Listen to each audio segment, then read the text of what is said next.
समुद्र मंथन हो कि जोठ हो प्रथम गायक जहाँ कहे द्वितीय गायक ताहा कहबेनी देखिबा किए केते प्रकार जन्म करि पारछन्ते।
गुरुवार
প্রতিদ্বন্দ্বী লক্ষ্মী জন্ম উপস্থাপন কলে সেই জন্মরে কিছু ত্রুটি থিলে ত্রুটি মার্জনা করিবে আপন গোটে জন্ম করিবে।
पाताल खंड पद्म पुराण रे प्रथमे विष बाहरिला विष को देवदेव महादेव ग्रहण कले तापर अलक्ष्मी बाहरिले अलक्ष्मी की जो आपणको कथा जे भृगु वरुण को देले तापर समुद्र मंथन समुद्र मंथन है लक्ष्मी वरुण राजा समुद्र राजा वरुण को कोले अच्छा माने सागर भीतर अछंती तापर समुद्र मंथन होइছে किछि कहिबे की निश्चित कहिबे की कहिया पे तो बहुत नहीं आपण तो गोटे गोटे विषय आडे नै चंती ए विषय ऊपर कहिबे ए विषय तो बहुत समय जीवो आउरी तीनटा जन्म अछि तो जोटा प्राय समस्त जानती तापर को हम आलोचना करू गजलक्ष्मी जन्म अछि कते लक्ष्मी कर हो ठीक अछि आलोचना किछि एठी आलोचना करियो आई हमरो गाउतले मो तो नै कि वरुण पुर रे गीतरे नै म कथा रे हो हम कथा रे कहूछि भाई हमरो गाइले जे जो असुर मानकर डर रे लक्ष्मी को नै कि छाडी देले वरुण पुर रे आपण माने विचार करंतु लक्ष्मी को भृगु जन्म करिसथि से हो गोटे छोट कन्या जन्मर तो से नवजौवन है ना छोट कन्या कहीं ताकू नहीं ये कले तार कारण अच्छी तार कारणटा कौन ना सी भगवान को पाइबा चिंता करुची तेणु पातालपुर रे जो क्षीर समुद्र मध्य रे वरुणपुर रे नहीं कि छाड़िले तपस्या बाधा विघ्न करेनि केउ जगार जाइए तपस्या करथिले कोन कोन सेठी से समुद्र मंथन सी अलग प्लॉट अछि जदि भाई जानिथे भी कहबे मोर किछि कहबार नै किंतु मुख्य उद्देश्य हला विष्णु भगवान को पाइबा पई क्षीर समुद्र रे मां लक्ष्मी निरोला रे जाइकी वरुणपुर रे तपस्या करथिले बाहरिले केतबे समुद्र मंथन रे बाहरिले कारण ए जे द्रव्य बाहरिला काहे की बाहरिला समुद्र मध्य रे ए द्रव्य सब कोडे गले भाई ना कहथिले आगो विष किंतु पुराण मत किसी शिव पुराण अच्छी आग विष कहीं विष ना देवदेव महादेव को समुद्र मंथन को निमंत्रण करा जाय नथिला तेणु शिव होउछंती मंगलमय किए जेउठार नाही सेठार मंगल घटिबो तेणु आज्ञा समुद्र मंथन प्रथमे विष बाहरिला किंतु अनेक पुराण मतरे प्रथमे बाहरिला के हमरो इंद्रंकर वाहन ऐरावत हस्ती उच्चेश्रवा अश्व पारिजात पुष्प ये सब बाहरिला परे तापरे बाहरिले किए तापरे हमरो वृक्ष बाहरिला धनंतरी पछरे बाहरिले अमृत कलश धरिके से पछरे बाहरिला तापरे अष्ट अपसरी बाहरिले तापरे जाई के लक्ष्मी बाहरिले अष्ट अपसरींकर परे काहे की ना ए अष्ट अपसरी कोन करूथिले लक्ष्मी कर सेवा करूथिले तेनु से माने बाहरिला पर लक्ष्मी बाहरिले एटा होची विश्वास ना सारे आउ कोन कहि ओ सही तरीके से हां कोतो सारे गोटे कथा अछि जे मुन्नी मानकर लेखा अलग अलग को बहिरे आग पछे भिन्न भिन्न अछि निश्चित जिम्म छाती रणभद्र मुनि रूपी मति भ्रम तेनु पद्म पुराण रे जो लेखा आइतला मु सेटा को नहीं आपनकर कथा को मान्य करूने तेनु जतेबे समुद्र नहीं टिके कथा इठे रहिला जे जदि भृगु जन्म कले कोन पाई ए संसार रे जेउ माने अकाल थिला सुदशा फेरी आसीबा पाई भृगु ऋषि जन्म कले लक्ष्मी को ब्रह्मांकर निर्देश रे ए जगत को पाळिया पाई कले मो सर गाई थली से ठीक अछि पाळिया पाई कले ए तो पाळिबा पाई से लक्ष्मी बड़ हेले पाळी थानते पुनी मंथन कोन पाई करा गला सेटा तो सर मु कहउथली सेटा कहउथली तो वरुण को पुर रे से तो बड़ हेले धीरे धीरे से तो पाळिबा कथा सचराचर जीव जगत को नारायण काकी नहीं मंथन कोन पाई करा गला मंथन ए भाई जानी भृगु तो जन्म कले पाळिबा पाई बड़ हेले पारिबे कोन छुआरु पाଳି परिबेनी की नहीं सारे गोटे कथा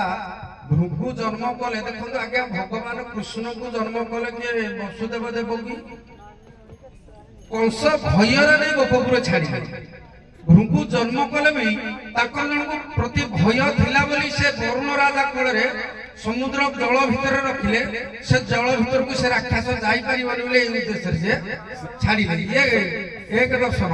द्वितीय दर्शन भगवान जितेबले ये पाली था जो लक्ष्मी जन्म है सागे सागे पालिबार न पालिबार कथा कौन जे सृष्टिर स्रष्टा भगवान विष्णुकर सर्वव्यापक विष्णु पाखे न रहिले माँ लक्ष्मी अन्नदात्री बा संसार को पालन कर यह हूँ भगवान सृष्टिर स्रष्टा सबू कर ये भगवान शक्ति तेणु समुद्र मंथन हेले अमृत बाहर देवता माने अमर हेबे बा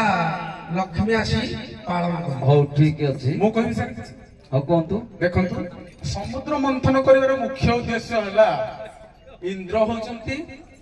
तांकर स्कंदरु लक्ष्मी च्युत हो जाइथिले काहे की हेथिले ना दुर्वासा ऋषिंकर अभिशाप रे काहे की अभिशाप देले ना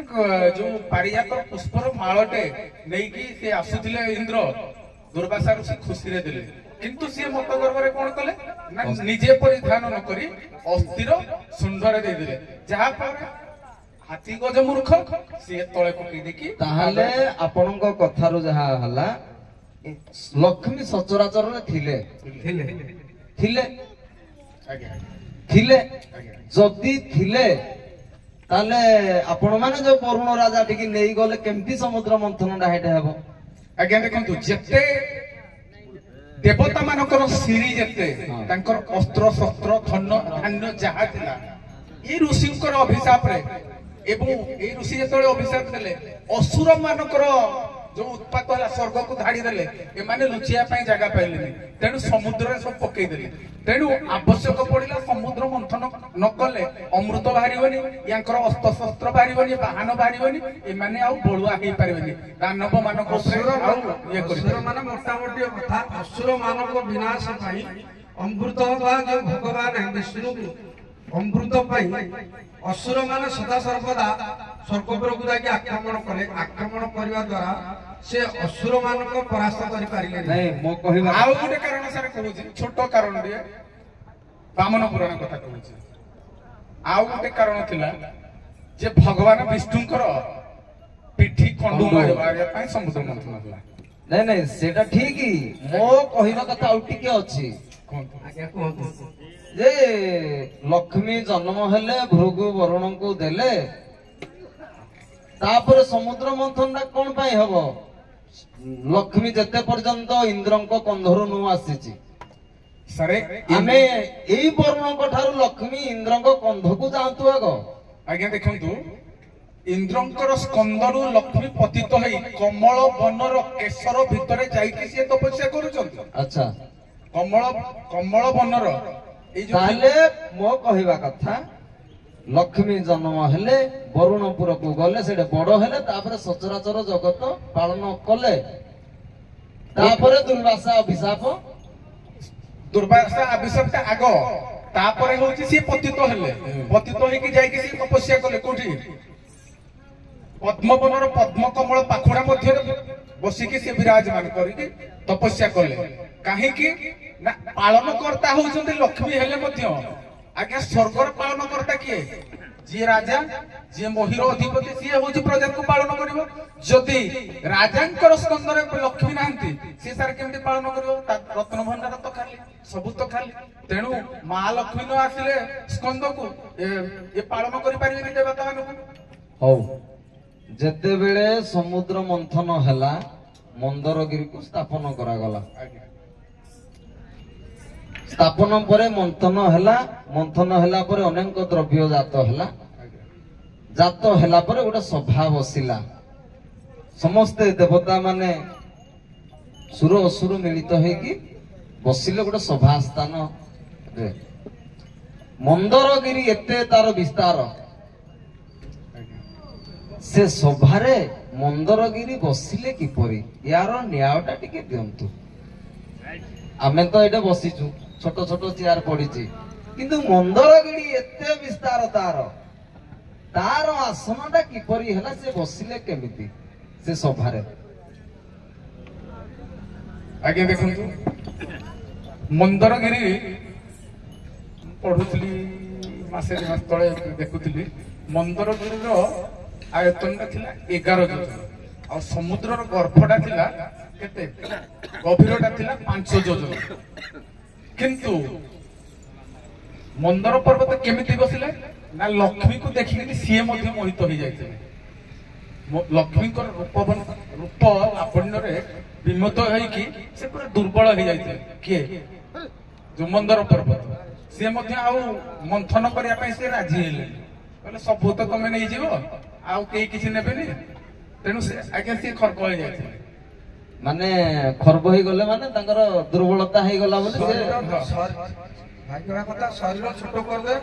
ମନ୍ଦରଗିରି ତ ବିସ୍ତାର କାୟ ବିସ୍ତାର, ସଭା ଭିତରେ କେମିତି ବସିବେ? ତାଙ୍କ ଶରୀର ନିଜକୁ ନିଜେ ସେ କ୍ଷୀଣ କରି ଛୋଟ କରି ଖର୍ବ ହୋଇ ସେ ବସିବେ। ନାଇଁ ସେଇଠି ମନ୍ଦର ଧର ହେଇଛନ୍ତି ନା। ହଁ ମନ୍ଦର ଧର ହେଇଛନ୍ତି ଯେ ସେଠି କଣ ତାଙ୍କୁ ବହୁତ ବୁଝେଇଛନ୍ତି। ଯୋଉ ସଭାଟା ହେଲା ତାଙ୍କୁ ବହୁତ ବୁଝେଇ ଏଇଟେ ବିଷ୍ଣୁ ମନ୍ଦର ଧର ହେଇଛନ୍ତି। ହଁ ସେଇଠୁ ସିଏ ତାଙ୍କୁ କଥା ଦେଲେ, ଧରିଲେ ମନ୍ଦର। ଆସ୍ଥାନରେ ବସିବା ପାଇଁ ସ୍ଥାନ ନାହିଁ, ପ୍ରଭୁ ଏଇଟେ ମନ୍ଦରକୁ ଧାରଣ କଲେ। କୁର୍ମ କୁଆଡେ ଗଲେ? କୁର୍ମ କୁଆଡେ ଗଲେ? ଯୋଉ ପଣ୍ଡୁ ଥିଲା, ଯୋଉ ତାର ମଜା ଗଲା,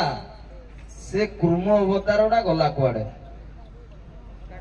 ଭଗବାନ ଯୋଉ କୁର୍ମ ଅବତାରରେ ଧରିଥିଲେ ମନ୍ଦରଗିରି ସମୁଦ୍ର ମନ୍ଥନ ବେଳେ, ସେ ପ୍ରଭୁ ଗଲେ କୁଆଡେ? ସେ ମନ୍ଦରଗିରି ତଳେ ବାସ କଲେ। ଆପଣ ସାର୍ ଦେଖନ୍ତୁ, ଯଦି ଆମେ ସ୍କନ୍ଦ ପୁରାଣକୁ ଯିବା, ଉତ୍କଳ ଖଣ୍ଡକୁ ଯିବା, ତାହେଲେ ସେଠି ତ ଗୋଟେ ଜାଗାରେ ଦେଇଛି ସେ କଚ୍ଛପର ନାମ ହେଉଛି କୁମୁଦ। କିନ୍ତୁ ଯଦି ଆମେ ଆସିବା କଳିଯୁଗକୁ, ଇନ୍ଦ୍ରଦ୍ୟୁମ୍ନଙ୍କ କଥାକୁ ଆସିବା, ତାହେଲେ ସେ ଅକୁପାର ସେ ରହିଲେ ସମୁଦ୍ରରେ ରହିଲେ। ଇନ୍ଦ୍ରଦ୍ୟୁମ୍ନ ରାଜା ବୁଲି ବୁଲି କୀର୍ତ୍ତି ଉଦ୍ଧାର କଲେ। ଆଚ୍ଛା ହଉ, ଆଉ କଣ ପଚାରିବେ ବୋଲି କହୁଥିଲେ ଆପଣ? ଆସନ୍ତୁ। ଠାରୁ ରାଧା ଜନ୍ମ, ଲକ୍ଷ୍ମୀଙ୍କ ଠାରୁ ରାଧା ଜନ୍ମ, ଅଷ୍ଟାଦଶ ପୁରାଣ ଭିତରୁ। ମୁଁ ଚାହୁଁଥିଲି ହେଇ ଆଡେ ଟିକେ ଆସନ୍ତୁ ବୋଲି। ଏଇଟେ ଦ୍ୱିଭୁଜା ବିଷ୍ଣୁ, ଚତୁର୍ଭୁଜା ବିଷ୍ଣୁଙ୍କର ଆବିର୍ଭାବ ଏଇଠି। ହଁ ସେଇଠି ସେଟା ମୋର ଇଣ୍ଟରେଷ୍ଟ ଥିଲା, ଆପଣ ଭୁଲ ଗାଇଛନ୍ତି ବୋଲି ମୁଁ ନାଇଁ କହୁନି। ସେଇଟା ହଉଛି କଣ? ସେଇଟା ହଉଛି ମାନେ ମୂଳ ବିଷ୍ଣୁଙ୍କ ଠାରୁ ଏମାନେ ଜନ୍ମ ହେବେ। ମୂଳ ବିଷ୍ଣୁଙ୍କ ଠାରୁ ମାନେ ନିଧା ବିଷ୍ଣୁଙ୍କ ଠାରୁ ଏମାନେ ଜନ୍ମ ହେବେ। ନିରାକାର ବିଷ୍ଣୁଙ୍କ ଠାରୁ ଏମାନେ ଜନ୍ମ ହେବେ। କୃଷ୍ଣଙ୍କ ବିଷ୍ଣୁ ବି ଜନ୍ମ ହେବେ, ଲକ୍ଷ୍ମୀ ବି ଜନ୍ମ ହେବେ। ଏମିତି କହିଲେ ବିଷ୍ଣୁ ଲକ୍ଷ୍ମୀ ଦୁଇ ଭାଇ ଭଉଣୀ। ବାମ ଅଙ୍ଗଡ଼ା ଆମର ଓଡିଆ ବ୍ରହ୍ମ ବୈବର୍ତ୍ତରେ ଦେଇଛି ଲକ୍ଷ୍ମୀଠୁ ରାଧା, ସଂସ୍କୃତ ବ୍ରହ୍ମ ବୈବର୍ତ୍ତ ଦେଇଛି ରାଧାଠୁ ଲକ୍ଷ୍ମୀ। ସାରେ ଜିନିଷ ହଉଛି ଗୋଟେ, ବ୍ରହ୍ମ ହଉଛି ଏକ, ସେଥିରୁ ସବୁ ସ୍ଖଳିତ ହେଇଛି। ମୂଳ ହେଲେ ନିରାକାର ବିଷ୍ଣୁ, ତାଙ୍କ ବାମ ଅଙ୍ଗରୁ ଡାହାଣ ଅଙ୍ଗରୁ ସୃଷ୍ଟି ଏମାନେ। ତେଣୁ ୟାଙ୍କଠୁ ସୃଷ୍ଟି ଚରାଚର ସୃଷ୍ଟି। ମୁଁ ଜାଣିବା କଥା ଯେ ପ୍ରଥମ ଲକ୍ଷ୍ମୀ ସୃଷ୍ଟିଟା ଭୃଗୁଙ୍କଠୁ ନା ସେଇ ଲକ୍ଷ୍ମୀ? ନାଇଁ ଭୃଗୁ ହଉଛି ଯେତେବେଳେ ମାନେ ଆମ କହିବା କଥା, ଯେତେବେଳେ ମୁଁ ସାର୍ କହୁଥିଲି ପୂର୍ବରୁ, ଯୋଉ ଜିନିଷଟା ଲୋକମାନେ ଜାଣିଛନ୍ତି, ଦୁର୍ବାସାଙ୍କ ଅଭିଶାପରେ ଯୋଉଟା ମାନେ ପତିତ ହେଲେ ଲକ୍ଷ୍ମୀଙ୍କ ଇଏ ଇନ୍ଦ୍ରଙ୍କର ସ୍କନ୍ଧରୁ ପତିତ ହେଇକି ଯାଇକି କ୍ଷୀର ସମୁଦ୍ର ରହିକି ତପସ୍ୟା କଲେ, ମୁଁ ସେଇଟା କହୁଥିଲି। ଯଦି ମାନେ ମୂଳ ଆଡୁ ହେଇଥିଲେ ସାର୍ ମୁଁ ହଉ, ଧନ୍ୟବାଦ ଆପଣମାନଙ୍କୁ। ବହୁତ ପରିଶ୍ରମ କରି ଲୋକମାନଙ୍କ ମନକୁ ରଞ୍ଜିତ କରିଛନ୍ତି। ଉଭୟ ଦଳର କଳାକାର ଅଛନ୍ତି, ଗ୍ରାମ କମିଟିର ମୁଖିଆ ଅଛନ୍ତି ନା? ହଉ, ମୁଁ ଯାହା ଅନୁଭବ କଲି, ଏ ଆମର ଗିରିଶ କହୁଛନ୍ତି ସାର୍ ମନା, ସାର୍ ଉଭୟ ଦଳ ସମାନ ବିଜେତା ହେଇଛନ୍ତି। ଉଭୟ ବିଜେତା। ଆଜିର ଫଳାଫଳ ଏତିକି, ସଭା ସାଙ୍ଗ କରାଯାଉଛି ଏତିକି। ହଉ।